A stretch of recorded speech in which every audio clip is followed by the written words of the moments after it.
Mr. Chairman, ladies and gentlemen, on the subject of crucifixion, the Muslim is told in no uncertain terms in the Holy Quran, the last and final revelation of God.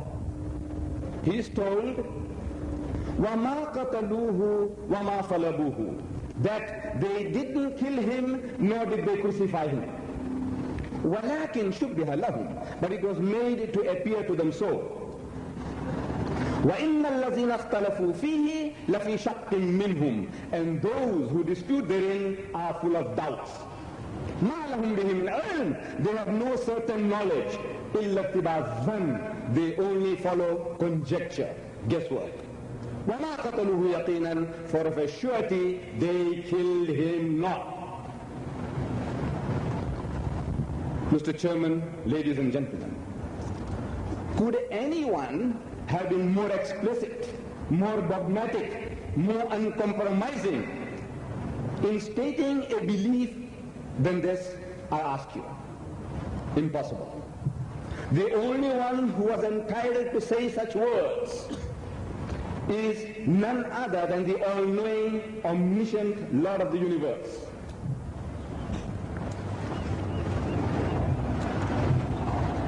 The Muslim believes this authoritative statement as the veritable word of God.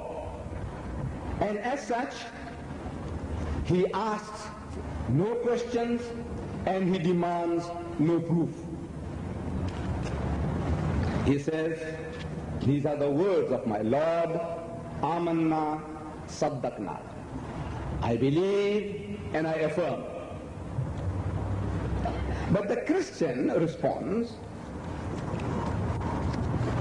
in the words of our honorable guest in his book, Josh Mcdowell and Don Stewart, in answers to tough questions. On page 116 and 17, he states the Christian attitude towards this uncompromising statement of the Muslim. He says, a major problem with accepting Muhammad's account is that his testimony is 600 years after the event occurred, while the New Testament contains eyewitness or first-hand testimony of the life and ministry of Jesus Christ. In a nutshell, the Christian says that how can a man 8,000 miles away from the scene of the happening of the crucifixion and 600 years in time away from the happening, how could he know what happened in Jerusalem? The Muslim responds that these are the words of God Almighty, and therefore as such God knew what had happened. The Christian naturally reasons that, look, had we accepted this book, the Quran, as the word of God, there would have been no dispute between us. We would all have been Muslims.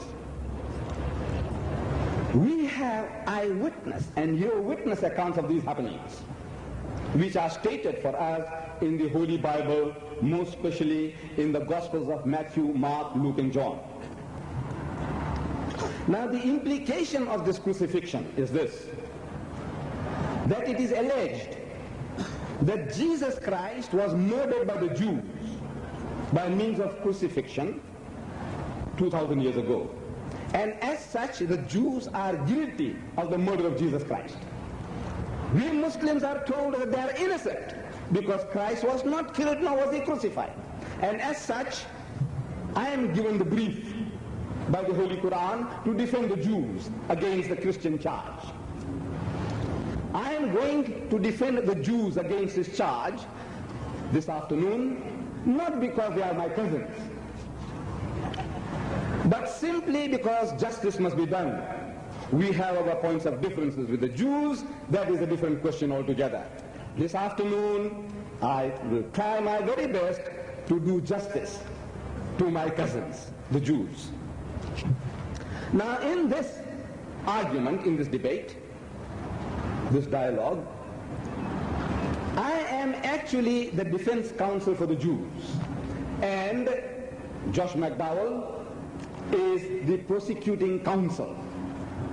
And you, ladies and gentlemen, are the ladies and gentlemen of the jury. And I want you to sit back relaxed, and at the end of it, give judgment to yourself, to your own conscience, whether the Jews are guilty or not of the charge as alleged by the Christians. Now, to get to the point, as a defense counsel for the Jews, I could have had this case against the Jews dismissed in just 2 minutes in any court of law in any civilized country in the world, simply by demanding from the prosecuting counsel the testimonies of these witnesses, Matthew, Mark, Luke, and John, and when they are presented in the form of affidavits, sworn affidavits as we have them in the Gospels, I could say that these sworn affidavits, in their original, they are not attested. And the proof, you get any authorized King James version of the Bible, and you will find it beginning. Each and every affidavit begins. The Gospel according to St. Matthew, the Gospel according to St. Mark, the Gospel according to St. Luke, the Gospel according to St. John. I am asking, ladies and gentlemen of the jury, what is this according? Do you know what it means? It means Matthew, Mark, Luke, and John didn't sign their names. It is only assumed that these are their works, and as such, in any court of law, in any civilized country, they will be thrown out of court in just 2 minutes. Not only that, I can have this case dismissed twice in 2 minutes, in any court of law, in any civilized country. I said twice, because Mark, one of the testators, in the Gospel of St. Mark, chapter 14, verse 50, he tells us that at the most critical juncture in the life of Jesus, all his disciples forsook him and fled. Bang siapang ke babalega. Says, to het allemaal hom verlaat en gevlag. If they were not there, the testimony of those who were not there to witness what happened will be thrown out of court. I said twice in 2 minutes, in just 120 seconds flat, the case would be over. In any court of law, in any civilized country in the world. But what is the fun of it? You have come along from far and wide, after all the threatening rain, and now we say the case is closed and go home. What is the fun of it? To entertain you, I am going to put these witnesses. I will accept those documents as valid for the sake of this dialogue. And we are now going to put these witnesses into the box for cross-examination. And I want you to see where truth lies. The first witness that I'm going to call happens to be St. Luke.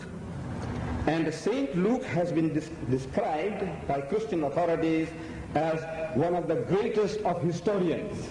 As a historical book, the Gospel of St. Luke is unique. Now we get St. Luke,